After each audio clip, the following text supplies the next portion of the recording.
Hey everybody, Matt with Valera here. In this video, I'm going to show you how to use Rcon for your DayZ server. Rcon is a remote protocol. It allows you to connect into your server, do things like see who's playing on there currently, how many players you have in there, kick, ban people, send messages to the server as the global admin, lock your server, along with other things that you're able to do with it. I'm going to go ahead and show you how to use a basic program. There's lots of different Rcon programs you can use for Arma or DayZ. The one I'm going to suggest is called Dart. I've used it for a long time. It's one of the most popular ones, and it's a small, clean program, and it works really well. It's developed by an individual named DomiStyle. He's worked on it for a long time now. If you enjoy the program, I highly suggest letting him know and giving him any feedback that you may have. He's done a wonderful job with it. To get Dart, you want to go to Google and search for Dart Rcon. It's going to be the first link. It's the DayZ mod forum link. Go ahead and pull the page up and scroll down a bit. You'll see the download link right here. Go ahead and download it. And once it finishes downloading, you want to go to the location and extract the archive.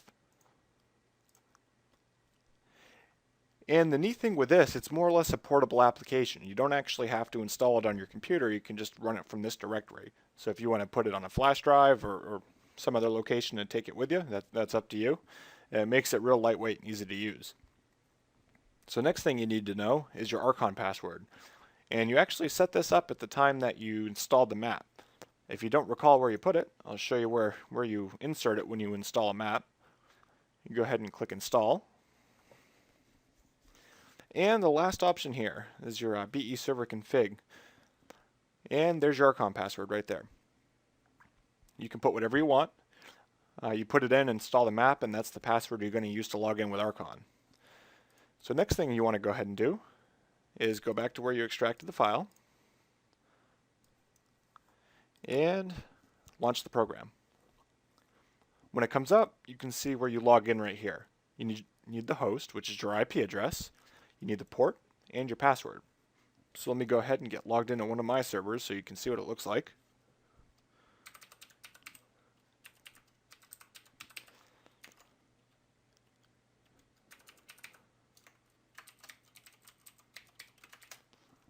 And connect. Alright, and as you can see, once you're logged in, you get a list of all the players in the server. Shows you what country they're from, their IP address, their ping, GUID, their name, whether they're in-game or in the lobby. And you get a little console window down here. In this console window, you can see who logs in, you can see who disconnected, you can see any of the chat that's going on in-game. So you can keep an eye on what's going on with the server. You can also type messages in here, and it'll go out to the server as the global admin. And probably the most common use for an Rcon program is kicking and banning people. So let's go ahead and take a look here. You can see all the players. Let's say you want to kick somebody from the server. You would right click on their name and select kick. It'll pop up with this window. You can insert the player any reason that you want. Put whatever you want in there and you click kick. I'm not going to actually do that, but you can do that on your end. It'll kick them out of the server. It's the same thing if you want to ban somebody. You just go ahead and right click their name, go to ban, and here you have a few different options.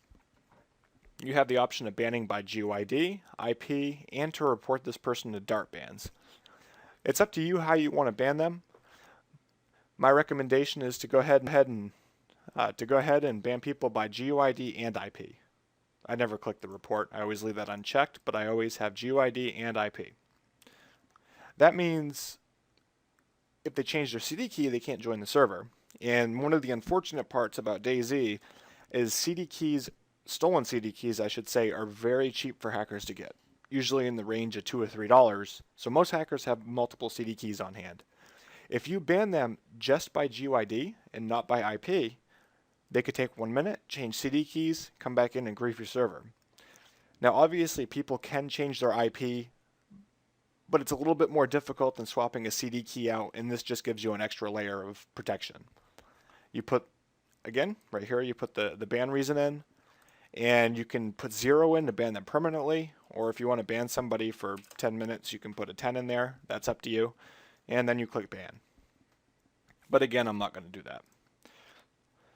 A couple other neat features that Dart has. You have a player database. So if you want to go back and ban somebody specific, you can look for their name. And let's see here. And there you go. You can find a specific person if you want. Besides that, if you click the auto refresh button, it'll always keep updating. So as people leave and join your server, the number up here for players and the list of players will constantly update.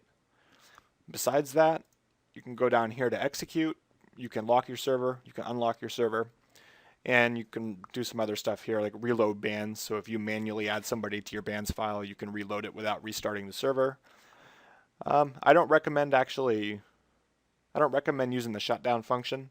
Once it shuts down, you can't turn it back on again without going into the control panel. So you can do that if you want, or you can just go into the control panel and shut it off. That's entirely up to you. But really, that's all there is to it. It's a very simple program to use. It's very effective to have. I think every single admin should have either Dart running or some other type of admin program. That way you can react quickly if a hacker comes on the server. If you have any questions about using Rcon, or if you have suggestions for future guides, go ahead and leave a comment below. We're happy to hear what you have to say and to answer any questions. If you need help with anything on your server, feel free to join our TeamSpeak. It is ts3.valair.com, or you can visit valair.com and submit a support ticket. We are happy to help you out there. Again, my name is Matt, and thank you for watching.